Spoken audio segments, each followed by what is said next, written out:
nous vous remercions pour votre présence et c'est l'occasion pour nous de vous présenter notre confrère qui vient de la République du Sénégal, Maître Ciré Clédor Ly. Il va se joindre au pôle chargé de la défense de l'ancien président Mohamed Abdel Aziz. C'est un avocat qui a une grande expérience, très grande expérience, notamment sur le plan de la défense des droits de l'homme. C'est une expérience à la fois nationale, régionale et internationale. Et il apportera sans doute, son apport sera sans doute qualitatif et en se joignant au pôle chargé de la défense de l'ancien président de la République, il va sans doute apporter sa pierre à la ligne de défense que nous avons initiée jusque-là pour garantir une défense en procès équitable à l'ancien président de la République, Mohamed Abdel Aziz. Et c'est quelqu'un qu'on ne présente plus. Sa réputation est à la fois internationale, mais il est surtout essentiellement axé sur la défense des droits de l'homme. Et c'est cette qualité qui aujourd'hui est demandée pour la défense de l'ancien président de la République, Mohamed Abdel Aziz, car vous n'ignorez pas que les griefs qui lui sont reprochés sont essentiellement politiques et qu'ils n'ont rien à voir ni avec son ancienne législature, ni avec les textes qui sont en vigueur en République islamique de Mauritanie. Donc, après cette présentation en français, je vais aussi faire une présentation en arabe. يعني شاكركم على وجودكم واستدعيناكم والله دعيناكم بعد إياك نعرضكم على الأستاذ لي كليدور سيري كليدور لي عفوا سيري كليدور لي ومحامي له تجربة وطنية لمستوى دولة السنغال وعنده تجربة جهوية والأكثر من ذلك أنه عنده تجربة دولية وله مهارات خاصة وعالية بالمجال الدفاع عن حقوق الإنسان وأن هذه المهارات إن شاء الله ستضيف لا تعود عندها إضافة نوعية للدفاع اللي تكفل الدفاع عن رئيس محمد عبد العزيز نظرا بأن متابعة الرئيس السابق ما هي القيمة على الأساس على أي نص قانوني بل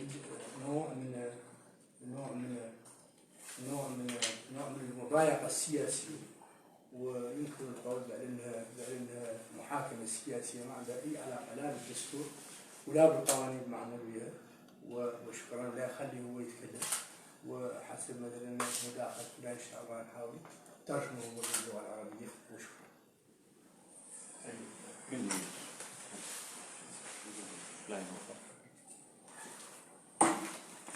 وللصحفية الخطوات النهائية من العملية السياسية ذلك عبر مؤتمر تنفيذ عملية تفعيل نظام 30 مليون 89 وأضاف رغم أن المؤتمر سوف تقدم فيه العديد من الأوراق أهمها المسائل التنفيذ من البحث والتجربة السابقة لإزالة التنفيذ وللصحفية الخطوات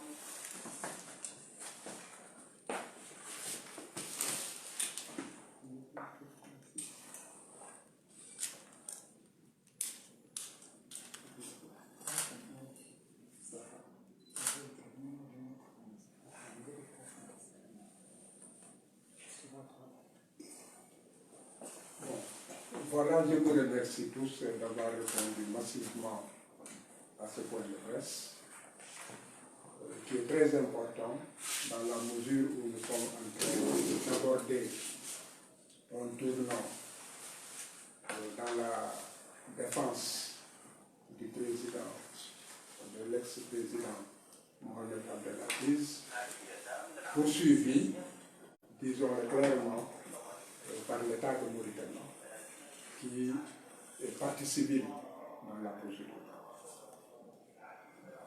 D'abord, il faut souligner que les droits du président n'ont jamais été respectés depuis le début de la procédure. la violation la plus grave est celle des règles de compétence. On ne peut pas imaginer qu'un ex-président de la République soit poursuivi pour des faits supposés avoir été commis dans l'exercice de sa profession par une juridiction ordinaire. La charte fondamentale de l'État de la Mauritanie a été violée dès le départ par une procédure ordinaire des officiers de police judiciaire, un juge d'instruction d'un tribunal d'instance, une chambre d'accusation et une Cour suprême. Alors que la Constitution est claire,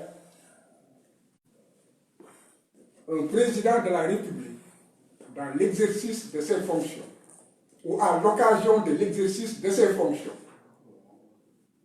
lorsqu'une infraction lui est reprochée, c'est la Haute Cour de justice. Déjà, il est clair que l'on n'a jamais voulu faire bénéficier à ce président ce privilège de juridiction. Alors, on ne s'étonnera pas donc des cascades de violations qui ont été commises. Il y a que cet homme qui, au moment où il exerçait le pouvoir, a été un homme de cohésion nationale, un bâtisseur, un homme pour l'unité nationale. Que cet homme soit traîné de façon avilissante devant des juridictions ordinaires. C'est choquant. Et cela ne grandit pas l'État. S'il lui est reproché des infractions, il a le droit. L'État a des devoirs. Le ministère public a les devoirs de le poursuivre, mais dans le respect strict de ses droits. La défense rencontre énormément de difficultés parce qu'on ne s'achemine pas vers un procès équitable, on ne recherche pas apparemment la vérité. Ce qu'on cherche, c'est l'élimination d'un homme. Et il ne faut pas se méprendre. Une juridiction ordinaire irait probablement vers une condamnation.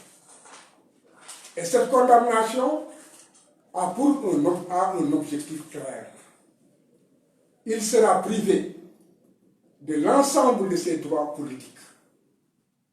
Et peut-être ira-t-on même jusqu'à la privation des droits de famille. Parce que lorsqu'on est dans une dérive, il n'y a pas de limite. Figurez-vous que je suis là seulement depuis 3 jours. J'ai rencontré le président 2 fois. Et à chaque fois, nous avons pu constater que c'est un homme dont la vie privée même est violée par les autorités. Sa vie de famille, il est poursuivi, il est contrôlé. Et hier, nous avons joué à un petit jeu à travers la capitale. Nous poursuivons. Et dans des conditions où cela ne les dérangeait peut-être pas d'entrer en collision avec d'autres véhicules parce qu'il ne fallait pas qu'on les échappe. C'est de la persécution. Et un ancien président, il y a des dérives qu'il ne faut jamais commencer dans un État. Parce que lorsque vous exercez le pouvoir, vous avez tous les moyens. Mais le pouvoir, il est temporaire. Il reviendra à un jour. Donc ce qu'il faut, c'est des institutions fortes qui font qu'il y ait une pérennité dans le respect de l'état de droit et dans le respect de l'état démocratique. Jusqu'à l'heure où je vous parle, les règles de procédure sont violées. D'abord, la défense n'a pas accès à l'intégralité du dossier à quelques jours seulement du procès. Nous sommes pratiquement à 11 jours. C'est le compte à rebours. La loi interne, le droit interne prescrit qu'une fois que la personne mise en cause a subi l'interrogatoire d'identification et de notification de l'accusation, la défense a le droit immédiatement de prendre connaissance de l'intégralité du dossier. Évidemment, sans déplacement. Mais aussi d'avoir immédiatement copie de certaines pièces. Il s'agit des interrogatoires et des procédures. Cela s'arrête là. Mais la défense est au tout. Les violations des droits de la défense ne se trouvent pas sur le fond, mais se trouvent sur les règles de procédure, les moyens mis en œuvre pour parvenir à un procès équitable qui respecte les droits de la personne mise en cause. La loi prévoit, par ailleurs, que la défense pourrait quand même avoir droit à l'intégralité de la procédure, donc cette fois-ci de toutes les pièces de la procédure. À ce jour, nous n'avons pas accès à ça. C'est le président qui est absent, qui a un malaise. C'est le procureur qui n'est pas dans ce bureau. C'est le greffier qui n'a pas reçu instruction. Alors, vous pensez qu'avec toutes ces entraves, que l'objectif est de juger équitablement le président? Non. C'est de l'illusion. Alors, il est important que l'opinion publique nationale et internationale sache qu'il y a un objectif visé. Il appartient maintenant à l'autorité judiciaire de s'imposer. Dans la Constitution de la Mauritanie, il y a la séparation des pouvoirs. Le pouvoir judiciaire existe. Il doit s'affirmer. Et dans un pays où le droit n'est pas respecté, alors que ce sont les autorités judiciaires qui sont chargées de le faire respecter, il est clair que c'est un État qui ne pourra jamais, jamais se mettre sur les rampes d'un développement économique, social, environnemental. Et le pouvoir judiciaire a la possibilité d'instituer, de faire en sorte que l'on ait des institutions stables, que la démocratie soit respectée. Ils sont les garants des libertés. Ils sont les freins contre l'arbitraire. Alors, quel est notre espoir? Notre espoir, c'est que le pouvoir judiciaire refuse l'instrumentalisation. Que le pouvoir judiciaire mauritanien refuse d'être le bras armé du pouvoir exécutif. Le pouvoir exécutif, c'est pour la plupart du temps des personnes qui sont élues, qui quitteront demain le pouvoir. Et c'est l'occasion de rappeler que pour que la Mauritanie soit définitivement intégrée dans le concert des nations démocratiques qui respectent les droits de l'homme et les libertés, rappelez-vous l'histoire récente. Le président, l'ex-président Mohamed Ben Abdel Aziz, fait partie des précurseurs du refus du troisième mandat. Il avait été poussé pour qu'il se représente une troisième fois. il a voulu donner l'exemple. Il a refusé. Et c'est cet homme qui cherche des institutions fortes, qui cherche un État respecté à travers le monde, qui intègre son État dans des pays émergents. C'est cet homme maintenant qu'on essaie d'humilier et de briser et de casser. Le pouvoir judiciaire aura une très grande responsabilité. Déjà, comme je l'ai dit, les règles de compétence ont été violées. La Cour criminelle est incompétente pour connaître de ce dossier.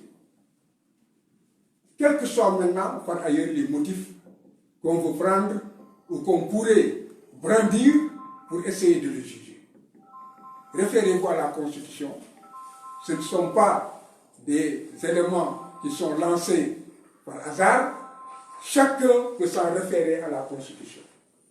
Et si je ne me trompe pas, mes confrères me rectifieront, il devait s'agir de l'article 93 de la Constitution. Et pour la privation des droits dont je parle, référez-vous aussi au code électoral. Ce sont les incapacités.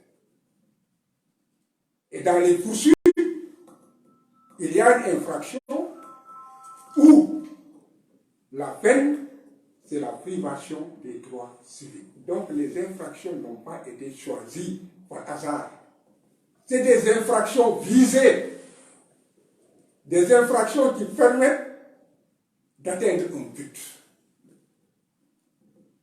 La première revendication que nous faisons et qui est légitime et qui est légale, c'est qu'on nous remette l'intégralité du dossier. Et la défense a le droit d'avoir le temps et les moyens d'organiser la défense de l'accusé. 11 jours, semble-t-il, il y aurait plus de 9 000, de 8 000 à 10 000 pièces. Et nous sommes à 11 jours. C'est le bilan. Lundi, nous serons à 7 jours. Et on demande à la défense de venir et de contribuer à l'œuvre de justice. Les avocats ne sont pas des ennemis. Les avocats, ce sont des défenseurs. Et tout le monde a besoin d'un avocat. Et nous sommes des acteurs de justice et nous contribuons à la recherche de la vérité. Et dans cette quête, dans cette traque de la vérité, nous avons le devoir, nous avons le droit d'avoir un équilibre avec l'accusation. L'équilibre des droits de la défense et de l'accusation doit être respecté et garanti par les juridictions. Ensuite, que l'on arrête les persécutions. Le président est en liberté, l'ex-président est en liberté provisoire, mais en réalité, ce n'est pas seulement une liberté surveillée. Ce qu'il vit, c'est pire que la prison. Ne pas avoir sa liberté d'aller et de venir, être poursuivi, être pourchassé, être persécuté. Et lorsque vous bougez, c'est comme des rallyes, on vous suit à travers les dédales de la ville. Ce n'est pas ce qu'on attend d'un État démocratique et un État de droit. Voilà ce que j'avais pour l'instant à dire par rapport à tout cela. Et j'espère que les autorités feront en sorte qu'il y ait une véritable séparation des pouvoirs. Mais la séparation des pouvoirs, ce n'est pas seulement textuel, c'est une conquête. La justice mauritanienne doit aller à la conquête de sa véritable indépendance et à l'exercice réel de son pouvoir. Et c'est ce que nous attendons effectivement de la justice mauritanienne dans le cadre de ce procès. Je vous remercie. سأحاول ترجمة ملخصة طبعا بما تفضل به الأستاذ لي سيري كليدور لي ضمن عدة محاور. المحور الأول اللي تطرق له بعد قاعد منعرج بالملف منعرج جديد كون الرئيس السابق محمد بن عبد العزيز لا يقدم المحاكمة قريبا، والذي لا يقدم المحاكمة قريبا مهضوم حقوقه، عنده حق اللي قالوا نزول أمام محكمة العدل السامية، لأن هذه المحكمة هي حقيقة مختصة لمتابعة الرئيس ومحاكمة الرئيس السابق محمد بن عبد العزيز. وهذا الاختصاص هون اللي شد أخبار الأستاذ متعلق بالنظام العام بخرق الدستور، خرق واضح المادة 93 من الدستور الموريتاني. والمسألة الثانية هو بأن الدفاع يعاني من معوق أساسي جوهري، هو بأنه إلى حد الساعة ما يستمع للرئيس بأن الدفاع له الحق بالاطلاع على الملف، ولأن تقدم الدفاع اللي هو الأستاذ قاعد بالأخص قدم بدل ما طلب له قال الرئيس ما هو كاتب الضبط متخلف وكيل جمهوري لا عنده اشتغالات، وبالتالي بس الحالة اللي تعود محاكمة عادلة مثلا فيها احترام الأطراف، احترام حقوق الأطراف، تعود محاكمة عادلة. المحاكمة العادلة هي المحاكمة اللي تعود حضورية، وحضورية القاعدة الحضورية تستدعي جوهريا أساسا بأن يعود الملف المتناول للمتقاضي، وهذا الملف مثال محجوب عن دفاع الرئيس السابق، واللي طلبناه مولي بناء على نص قانوني صريح هذه الأيام الأخيرة عند النزول الأول لهم يقدمون الشمل على قال الرئيس ما هو الرئيس مش كاتب الضبط يتغير إلى آخره. إذا على هذا المسألة الأساسية وجوهرية. المسألة الثالثة هو بأن الرئيس ما هو قاعد متمتع بحريته، عندما يتنقل لهم شنو الوتات يطاردوا ويتعرضوا له بدرجة بأنهم عياو قاعد يعرضوا السير لياسر من المشاكل وياسر من الأتعاب اللي قاعد الناس اللي تحرك الوتات تعود متضرر من هاي المتابعات اللي الحقيقة ما هي متابعة حد يضايق وهو يمارس حق أساسي، حق جوهري، وهو حرية التنقل. حرية التنقل منصوص عليها بالدستور، والرئيس ما هو محكوم، لا هو مدير تحت رقابة قضائية، ولا هو ما هو مثلا مراقب من ناحية بعض القضايا، يغار مراقب من الناحية الأمنية، وهذه الرقابة ما عندها أي أساس قانوني. حد يطارد بالمبدئية ويتلقى الوتات المخابرات والحكم الهك، هذا مولي وفيه الحقيقة انتهاك صارخ اللي قالوا حق حرية التنقل اللي منصوص عليها بالدستور واللي مكفولة مولي بقوة الدستور. طبعا فهم انتهاكات أخرى تتمثل بعدة مولي إجراءات. الإجراء الأول هو بأن الرئيس السابق محمد بن عبد العزيز كيف قلنا حامي الدستور يا غرقاء قال لي مسألة أخرى حاميته تاريخ. هذا الرجل هو الرئيس قد نقوله الفريد من نوعه، يرين اللي مضى مثلا مضى مأموليتين قال عنه طبقا للدستور انه ما تترشح. ما ظهر لي يقول الاستاذ عن حد ذربت احترام للدستور وذربت احترام القواعد الدستوريه اللي تتكلم عن التناوب في السلطه، بانه قاعد يتابع يا متمدد او بعد قاعد يتمدد تشكروا على ذا. اذا كان يعود مولي في المستقبل تعود الرؤساء اللي لا تحكم موريتانيا تعود ماشيه على الطريق اللي هي ماشيه على تنفيذ هذا الدستور بالصوره دي. اذا عن فم خلاصه يمكن القول بأن هذه المحاكمه التي نحن بصددها محاكمه الرئيس السابق محمد بن عبد العزيز بأنها اولا ما هي دستوريه. المساله الثانيه بأنها لن تكون محاكمه عادله بها اللي ما ذم احترام حقوق مثلا المتهم، ولا ذم اللي قالوا ما مرجي بأن الدفاع ولا بأن الذي لا يخلق المحكمة لا تخلق لا تعود محكمة عادلة. لأن المحكمة العادلة يفترض فيها الحضورية، والحضورية أساسها هو فعلا الطرف المتهم يعود مو تناول الملف، يقرأ ياك يعرف بعد قاعد اللي يمشي واللي يشم.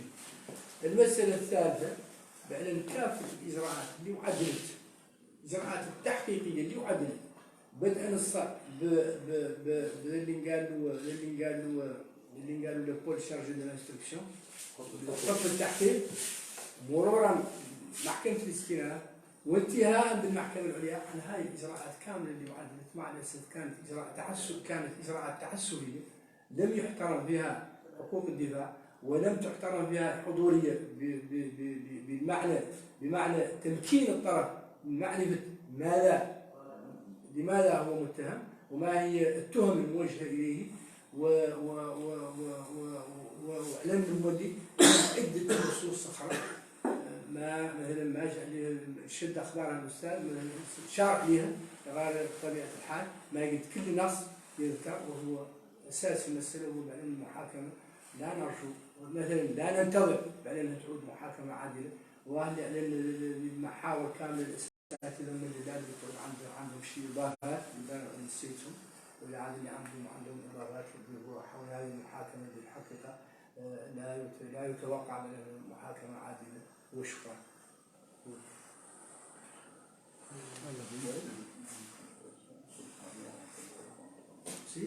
إلى عاد اللي عندكم أسئلة، اللي عندكم أسئلة الأساتذة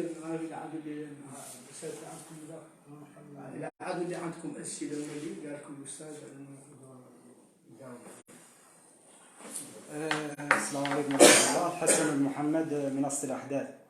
أنا من خلال تتبع الملف القضائي للرئيس السابق محمد بن عبد العزيز لاحظت بعض من الملاحظات وعندي من بعض من الاستشكالات. لاحظت على أن كل ما كانت هناك أزمة في موريتانيا، أزمة اقتصادية، أزمة سياسية، أزمة مالية، فتح ملف القضائي لمحمد بن عبد العزيز ووزير الملف القضائي لمحمد بن عبد العزيز. استشكالي الأخرى نرى على أن هيئة الدفاع كانت في الأسبوع المؤتمر الصحفي اللي عدلت قبل مجيء متر لي قالوا أنهم مستعدين لمحاكمة عادلة. هي محاكمة عادلة هيئة الدفاع فيها ما طلعت على الملف القضائي للرئيس، كيف بيتعود محاكمة عادلة؟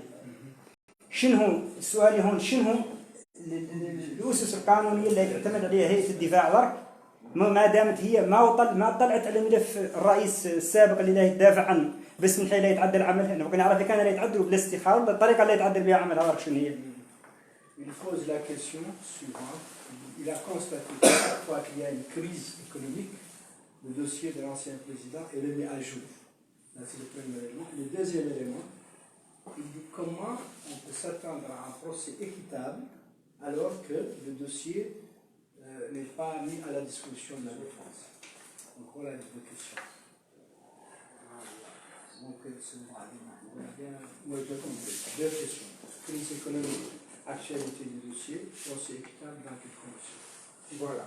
Bon, donc il semblerait que chaque fois qu'il y ait une crise économique, le dossier de l'ex-président Mohamed Abdelaziz est réchauffé et activé. Je pense que dans un État, lorsqu'il y a des difficultés qui impactent la vie économique et sociale, il trouve toujours des dérivatifs pour orienter en fait l'opinion sur de fausses pistes. Les Mauritaniens sont les plus avertis, les concernés, les plus concernés, et qui aujourd'hui peuvent faire d'eux-mêmes le bilan de l'ex-président. Lorsque le président était en exercice, ses réalisations, lorsqu'il est parti, sont palpables sur le développement économique, sur la modernisation et sur la tentative d'amener le peuple mauritanien vers la modernisation et vers l'exercice du pouvoir et le respect des institutions. Si je suis bien informé, même les impôts, pour trouver des ressources nécessaires au développement, c'est l'un des présidents qui a essayé de faire comprendre à la population qu'elle devrait d'abord compter sur elle-même et non pas uniquement sur des aides internationales et autres. Ce dossier, tout ce qui est reproché, ce sont des infractions économiques. C'est essayer peut-être de s'amender et essayer de faire comprendre que tout ce qui arrive aux Mauritaniens, c'est de la faute de l'ex-président. Comment peut-on rendre responsable quelqu'un lorsqu'on a soi-même la mission et le devoir de faire en sorte que nous soyons dans un développement économique et que le pays soit amené vers la prospérité. Donc ce sont des faux fuyants. Les résultats sont là et les Mauritaniens eux-mêmes jugeront d'eux-mêmes et les Mauritaniens sont en mesure de savoir, de faire la part des choses. Depuis qu'il a quitté, qu'est-ce qui a été réalisé? C'est la question qu'il faut poser. Qu'est-ce qui a été réalisé? Y a-t-il quelque chose de nouveau sur le plan économique? Est-ce que sur le plan social, il y a du nouveau dans le sens, effectivement, des intérêts de la population? La différence, elle se fait immédiatement. Mais si nous restons dans le cadre du procès, des faits lui sont reprochés. Et ces faits seront débattus à la barre. Et c'est là que je fais la transition. Si on traque la vérité et on est dans la recherche de la vérité, la personne doit être mise à même de se défendre correctement et convenablement. Comment est-ce que le président pourrait se défendre s'il ne peut même pas jeter un œil sur les pièces qui pourraient lui être opposées pour préparer sa défense? Comment est-ce que les avocats pourraient-ils défendre quelqu'un lorsque sur la table du juge, on se retrouve avec 8 000 ou 9 000 ou 10 000 pièces sans qu'il sache quel est le contenu de ces pièces? Parce que chaque pièce doit pouvoir supporter une défense et que la preuve contraire puisse être rapportée. Mais d'abord, il faudra savoir sur quoi on se fonde pour vous accuser. À ce jour, le président ignore sur quoi il se fonde pour l'accuser. Et la défense aussi n'est pas en mesure aujourd'hui de vous dire concrètement si on lui reproche des faits de corruption, si on lui reproche des faits de trafic d'influence, si on lui reproche d'avoir violé des dispositions sur le code des marchés publics, si on lui reproche d'avoir commis des trafics d'influence, il faudrait qu'il y ait des éléments objectifs. Et ces éléments objectifs devraient être dans le dossier. Il faudrait qu'il puisse, en fait, répondre à l'ensemble de ces questions. Donc, ne vous méprenez pas. Ce qui est recherché par l'État de Mauritanie, c'est de parvenir à une condamnation et à la privation des droits civils et politiques et peut-être même de famille de l'ex-président. Et c'est injuste. Nous ne sommes pas dans une lancée d'un procès équitable. Et normalement, si le pouvoir judiciaire entend notre complainte, ce dossier, normalement, devrait être renvoyé à une date où nous pourrions prendre connaissance raisonnablement de l'ensemble de ces pièces, d'en discuter avec le mis en cause pour qu'il puisse y avoir un procès équitable, si la vérité est recherchée. Si maintenant la vérité n'est pas recherchée et que le pouvoir judiciaire se plie au desiderata du pouvoir exécutif, tout sera mis en œuvre pour que le procès ait lieu avec la violation en tout état de cause, nous espérons que nous serons mis dans des conditions, avec des moyens, de pouvoir demain dire qu'un procès équitable a été organisé pour le président Abdelaziz, quelle que soit la décision prise. Et je sais que dans ce pays, les magistrats sont compétents.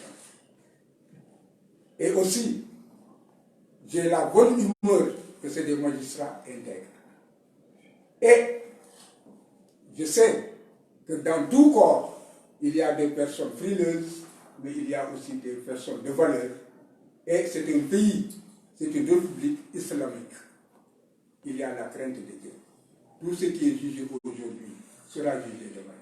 Et je sais que les magistrats qui auront ce dossier auront à cœur demain de ne pas répondre négativement devant leur créateur. Et qu'ils nous mettront dans les conditions de défendre correctement. Et ils apprécieront eux-mêmes, à partir des éléments objectifs qu'ils ont, et à partir des éléments qui seront fournis par la défense, de trancher en âme et conscience et en toute indépendance. Donc, nous souhaitons qu'il y ait une rupture de la vassalité entre les trois pouvoirs et que le pouvoir judiciaire reprenne son indépendance. Et nous prions que nous soyons en face, effectivement, d'une autorité juste qui revendique son indépendance et la séparation des autres pouvoirs et ne pas être une autorité de connivence. Je vous remercie. Merci beaucoup.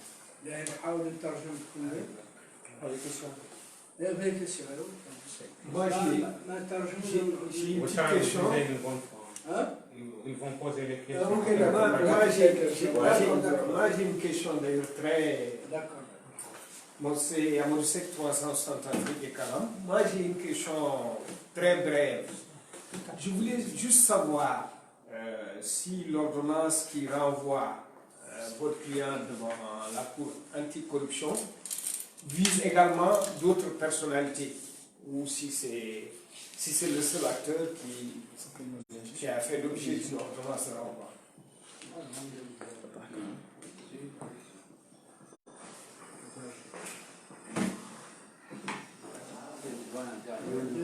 L'ordonnance de renvoi concerne tous les l'ordonnance de renvoi concerne tous les accusés, tous les prévenus. Ce n'est pas une ordonnance qui est spéciale pour l'ancien président. Il y a le président et les co-accusés. Ils sont au nombre de combien? Ils sont 11. Ils sont 11. Bon, voilà. Mais parmi eux, est-ce qu'il y a des gens qui étaient dans le pouvoir exécutif à l'époque ou non? Il y a des ministres, il y a même d'anciens premiers ministres, il y a des directeurs de société, d'anciens directeurs, ils sont une douzaine. Après la centaine, il n'y a plus que 12. Et sans doute après la douzaine, il n'y en a plus qu'un. Certainement. Ok, d'accord. Voilà, cela me permet de rebondir sur le procès équitable. Parce que semble-t-il, dans le dossier, au départ, il y avait plus d'une centaine de personnes qui étaient recherchées et poursuivies. Des personnes qui ont été entendues, donc qui ont fait l'objet d'une enquête approfondie. Figurez-vous qu'il semblerait que dans le dossier, les déclarations et les témoignages de toutes ces personnes n'y figurent pas. Peut-être que c'était des déclarations favorables et qu'on ne recherche que ce qui pourrait en fait constituer des éléments à sages. Alors, pensez-vous que lorsque des pièces sont remises, les copies telles que la loi le dit, les avocats se contentent seulement d'avoir ce qui concerne leurs clients. Les déclarations de leurs clients, et s'ils le réclament les pièces qui concernent leurs clients et qu'il n'ait pas une vue globale, n'est-ce pas, du dossier concernant les autres co-accusés. Ce n'est pas possible. Parce qu'il y a toujours un auteur principal et il y a des co-auteurs. Il faut que le link puisse être brisé ou que le link puisse être établi. Donc, c'est dire que dans le procédé, les avocats de l'ex-président aient une vue globale de l'ensemble du dossier. Et c'est ce qui est en fait dénoncé. Et nous espérons que le pouvoir judiciaire rectifiera tout cela et que l'on puisse avoir l'ensemble des déclarations de toutes les parties et de l'ensemble des éléments objectifs dans les dossiers. Donc ça veut dire que le dossier est très sombre, ça veut dire que vous ne savez pas pourquoi il est accusé de quoi exact. Et la deuxième chose que le monsieur a parlé de ce qu'on appelle le pouvoir judiciaire. Ils ont dit que vous avez dit que vous n'avez pas vraiment confiance en le pouvoir exécutif, le pouvoir judiciaire, ou vous n'avez pas confiance à ces juges qui vont faire cette audience le 25. Donc, comment on peut faire une audience comme ça? Pourquoi vous n'avez pas essayé de pousser ou de repousser la date ou essayer d'affecter cette audience ailleurs? Est-ce que c'est possible de faire ça ailleurs? Bon, j'ai compris. Je préfère répondre vraiment à la place de mon éminent confrère. Vous savez, comme je l'ai dit, dans tout pouvoir, il y a des personnes qui sont arrimées au pouvoir exécutif. Mais il y a des personnes qui revendiquent leur indépendance et qui exercent leur indépendance. Il est clair que ce procès ne devrait pas pouvoir débuter le 25, pour les raisons que nous avons évoquées. Nous ne sommes pas mis dans les conditions de défendre convenablement notre client. On ne nous a pas donné les moyens de défendre convenablement notre client, parce que nous n'avons pas le dossier de la cour criminelle. Et nous n'avons certainement pas le dossier aussi de l'accusation. Et probablement, nous n'avons pas le dossier de la partie civile qui est l'État de Mauritanie. Il faut un équilibre des armes. Il faut un équilibre dans la quête et la recherche de la vérité. Donc, en 11 jours, la défense ne peut pas, ou 8 jours à partir de lundi, préparer ce dossier, le comprendre et en fait défendre le président. Donc il est clair que jusqu'à l'heure où nous parlons, nous nous acheminons vers un simulacre de procès. Et c'est ce qu'il faut refuser. Les Mauritaniens ne méritent pas cela. Les Mauritaniens doivent avoir confiance à l'institution judiciaire, garante des droits et des libertés des citoyens. Et l'institution judiciaire doit se donner les moyens de son indépendance. Et il y a des personnes dans la justice qui effectivement sont capables de cela. Maintenant, par rapport aux suspicions que la défense peut avoir vis-à-vis des uns et des autres, ce sont des éléments de procédure et vous nous comprendrez qu'on ne les révèle pas et que nous nous battions sur le plan de la légalité en utilisant les procédures adéquates pour en fait y parvenir. Donc, voilà ce que nous avons à dire. Ce procès, en principe, ne devrait pas pouvoir commencer. Et nous espérons que les autorités judiciaires nous entendront. Et nous espérons aussi que le pouvoir exécutif qui a effectivement la main mise sur ce dossier, qui a initié ce dossier, puisse être soucieux au moins de la sauvegarde de l'image d'une justice juste et équitable, soucieuse du respect des droits de la défense et du respect de l'état de droit. et qu'elle ne s'interférera pas, ou en tout état de cause, ne pèsera pas de son poids pour que coûte que coûte et vaille que vaille, ce procès ait lieu. Étant entendu toutefois qu'il me semblait que des élections se profilent en horizon dans peu de temps. Si en fait cela s'avère exact, alors il est clair que le pouvoir exécutif doit avoir un calendrier où il faudrait parvenir, aboutir à une décision définitive revêtue de l'autorité de la chose jugée pour pouvoir en fait empêcher le président de postuler ou en tout cas d'aller à des élections. Donc, le pouvoir judiciaire ne devrait pas en fait avoir un calendrier qui soit le même que le pouvoir exécutif. Le pouvoir judiciaire ne doit avoir qu'un seul calendrier, c'est de rendre une décision juste, équitable et acceptable. Je vous remercie. شوية يعني طبعا حاجة بعض المعلومات بالأرقام.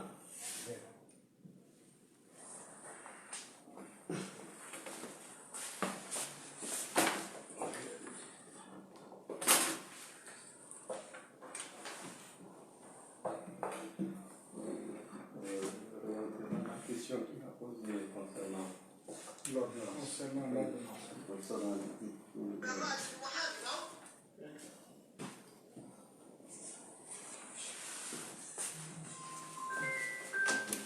بسم الله الرحمن الرحيم، صلى الله على النبي الكريم، ورحب بضيفنا العزيز الأستاذ العميد سيري كليدوري من هيئة المحامين بالسنغال.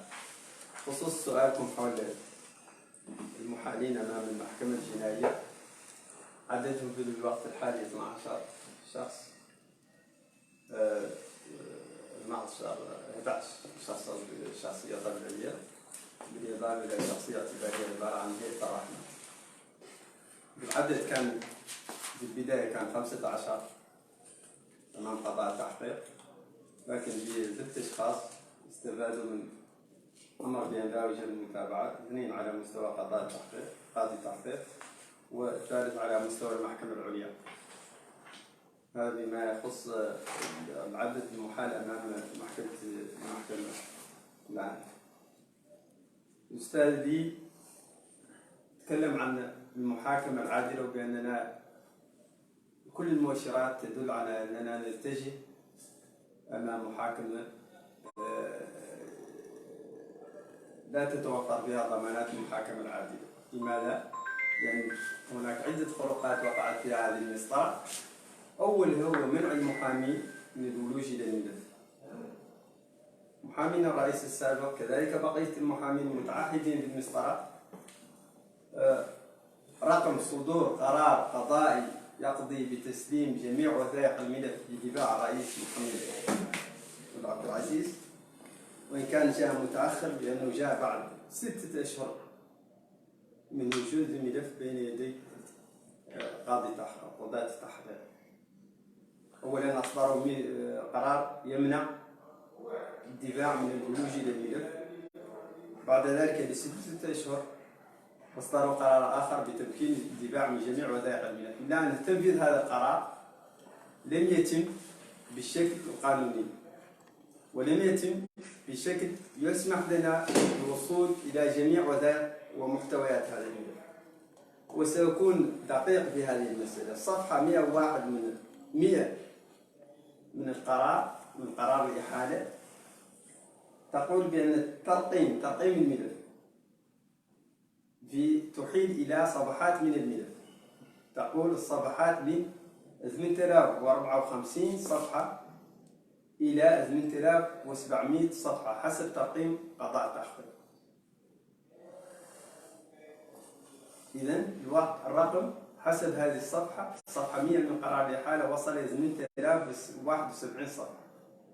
ومع ذلك نحن سلمنا جردا على مستوى غرفة الاتهام، وهي تنظر استئنافنا لقرار الإحالة بأن ما وصلها فقط لا لا يتجاوز أزيد من 700 صفحة.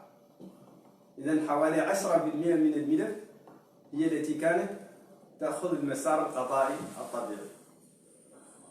إذا عندما نسجل استئناف يحال أمام محكمة الاستئناف 10% من هذا الملف، وهذه 10% أيضا هي التي ستحال إلى المحكمة العليا. كيف لمحكمة أن تنظر ملف من آلاف الصفحات وتقتصر على نظر فقط مئات صفحة، عدد لا يتجاوز المئات، لا يتجاوز نسبة 10% من الملف. إذا الملف لم نمكن منه، ولحد الساعة ولغاية يوم أمس نحن نطالب بتسليمنا بجميع وثائق الملف. ما دمنا لم نطلع على الملف نحن نتجه إلى محكمة لا تتوفر بها ضمانات المحاكمة العادلة. كذلك ضمانات المحاكمة العادلة تقتضي المساواة، مبدأ المساواة بين أطراف الدعوة. لا يمكن أن يكون هناك طرف متحكم في المسطرة وطرف آخر ممنوع من الولوج في المسطرة. أيضا المحاكمة العادلة تقتضي مبدأ المساواة بين المتابعين بالمسطرة. الرئيس محمد بن عبد العزيز كما قال لكم زميل العميد لي معرض لمجموعة من المضايقات منذ أكثر من عدة أسابيع. لماذا؟ وكما قلتم كل ما كانت هناك أزمة اقتصادية أو هناك أزمة سياسية يحرك ملف الرئيس بن عبد العزيز. ضيف إلى ذلك أنه أيضا عندما يقوم محمد بن عبد العزيز بأي تصريح أو عندما يعبر عن رأيه السياسي بخصوص الأحداث الجارية في البلد يتم تحريك هذا الملف. وستلاحظون وقد قلناها من قبل بأن جميع القرارات القضائية هذه اللي في هذه المسطرة والتي زادت على 40 كلها تتزامن مع حراك سياسي. هذا يؤكد بأن الرئيس السابق بالمضايقات الأخيرة التي يتعرض لها وبعد خاصة بعد تحديد وقت المحاكمة كلها تدل على أننا ليس هناك احترام لمبدأ المساواة الإجرائية والمساواة بالنسبة للمتابعة الجميع. وأكد إلى أن هناك حدثت أحداث خطيرة بالنسبة لمضايقته في حرية التنقل، وهي منصوصة بالمادة 10 من الدستور. منع من مغادرة نواكشوط باتجاه روسو، منع من السفر للعلاج مدته 4 أيام. عندما وصل للمطار بعد استكمال إجراءات التنقل السفر تم الحجز على جواز سفر بدون إذن قضائي، وما زال هذا الجواز سفر لدى الشرطة على مستوى المطار،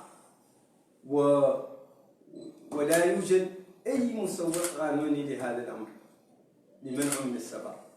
محمد بن عبد العزيز في وضعية واضحة قانونا، كان في سجن أفرج عنه وأخضع بمراقبة قضائية، وهذه المراقبة القضائية أكملت الفترة السابقة لها، وإن كان هذا في خرق للقانون إلا أنه واقعا محمد بن عبد العزيز قضى سنة بأكملها تحت المراقبة القضائية و6 أشهر في الحبس الاحتياطي.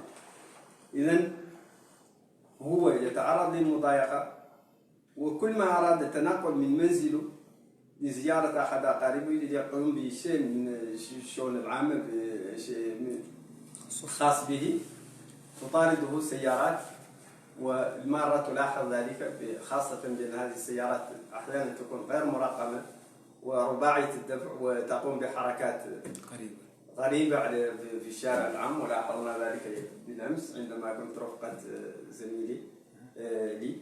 إذن نحن الآن قبل 10 أيام من المحاكمة لم نطلع على ملف بشكل كامل، ونطلب ذلك ونطلب من السلطات القضائية أن تتنبه لهذا الخرق القانوني الخطير، وأن تصحح الإجراءات في هذه المسطرة، وتمكن أولا من الاطلاع على جميع وثائق الملف، وهو أمر متاح ووجهنا به طلب. آخر طلباتنا جاء باسم عميدنا لي clé d'or. شكرا. أنا فيه عندي سؤالين، واحد طرحته نهار على وزير الداخلية من نفسه في المؤتمر النقطة الصحفية اللي كانت عندنا، أن الرئيس السابق محمد بن عبد العزيز اتهم شخص وزير الداخلية بأنه هو سبب أنه هو أولا اللي يدير الجمهورية الإسلامية الموريتانية في الوقت الحالي. أطرحنا السؤال على الوزير ولا جاوب فيه، كيف يرد الوزير على هذا ولا جاوب؟ برك السؤال اللي نطرحه عليكم أنتم، شنو هي المكانة اللي لاحق فيها اللي ينقال للشارع الموريتاني ويسمع عن وزير الداخلية هو سبب الخلاف الأساس في قضية الرئيس السابق محمد بن عبد العزيز؟ عندي سؤال آخر لمسيو ميترلي. Comment l'ex-président réussit-il tout cela? Comment l'ex-président? L'ex-président réussit tout cela.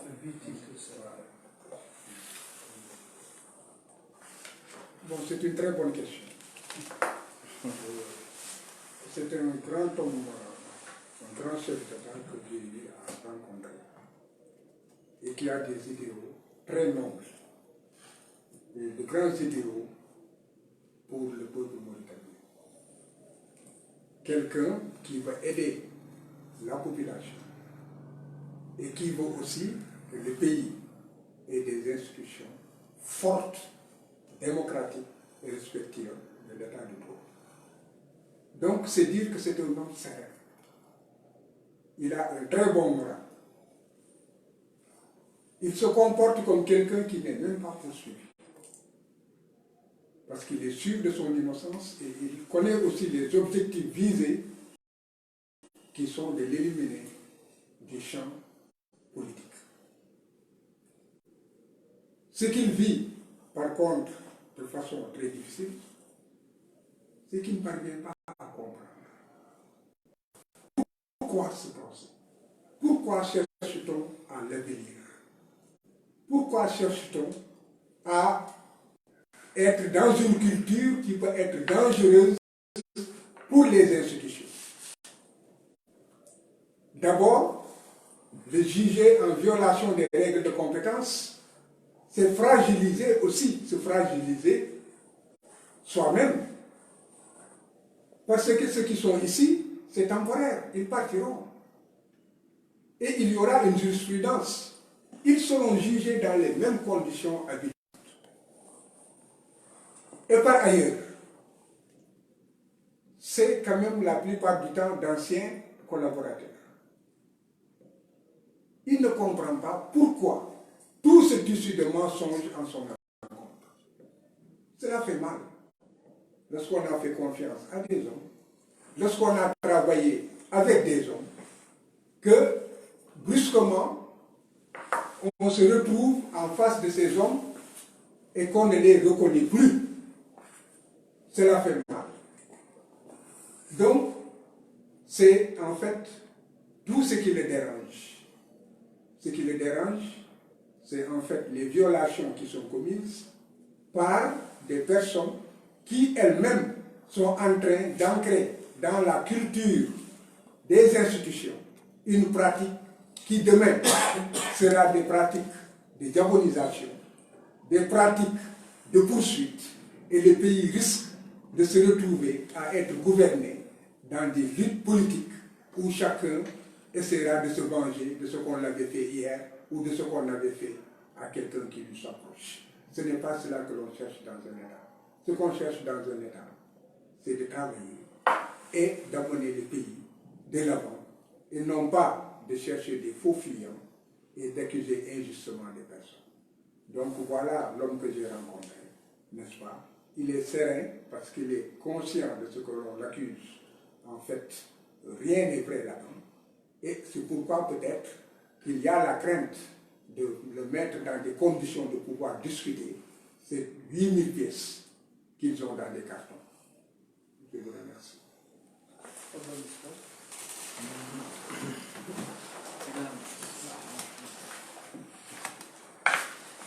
أنا في البداية أرحب بالزميل سيري ومعه عندي دور البداية ظاهر عن مواهب كبيرة في الدفاع. لكن بعض الملاحظات عابرة عن كيف أحد الصحفيين سول عن كان يوجد متهمون آخرون، وفعلا الأستاذ باه جاوب على العدد. قال هذا السؤال أيضا يجاوب سؤال آخر به، لأن الصحفي يسول لحد الساعة عن كان في متهمين معهم السيد الرئيس السابق، معناها فعلا هذا يأكد لكم قضية الاستهداف بيد جميع المواطنين اليوم، وحتى الصحافة اللي كانوا مطلعوا ما هي حاسة بالملف عن فيه ما هو لعب العزم، رغم انه الى حد الساعة بقات فيه عدد قليل من حاجة باللجنة البرلمانية قالوا من الى حد الساعة ما يتكلم عنه ولا يستهدف فيه ولا معني به ما هو الرئيس السابق. هذا هو السابق فعلا تطرح هذا السؤال.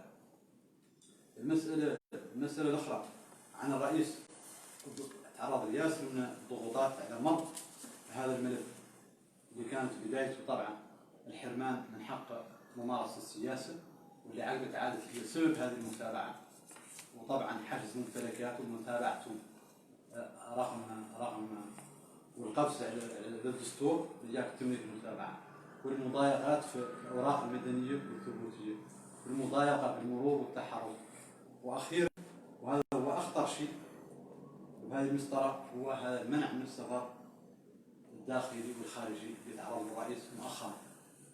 ونختار أنا مع شخصيا في هذه النقطة ننبه من هون السلطات القضائية خصوصا أيضا السلطة التنفيذية اللي يرأسها حاليا وزير العدل على هذا المنع، عنه منع خطير ولا عنده أي مبرر، وحتى القضاء إلى حد الساعة متبرر منه اللي هو ما هو منع بموجب أمر قضائي صادر عن محكمة الفساد، ولا هو أيضا تصرف صادر عن النيابة بصفة غير صريحة.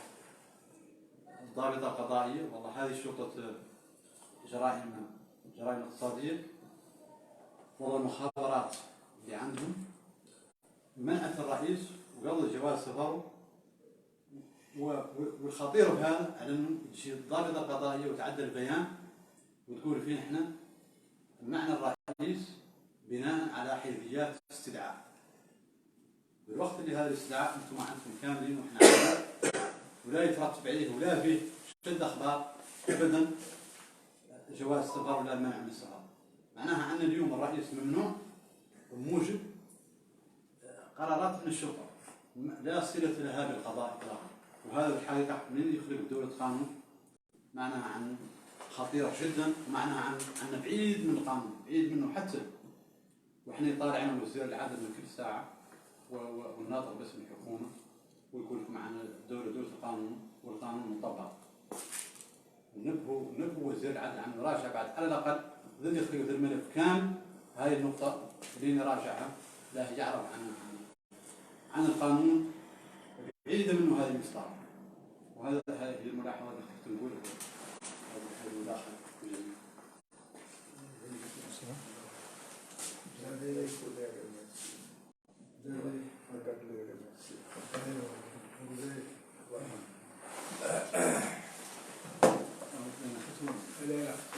أنا شاكر لكم على تلبية الدعوة، وراجين بأن البث يعود على أوسع من النطاق، ومرة أخرى شكرا وبارك الله.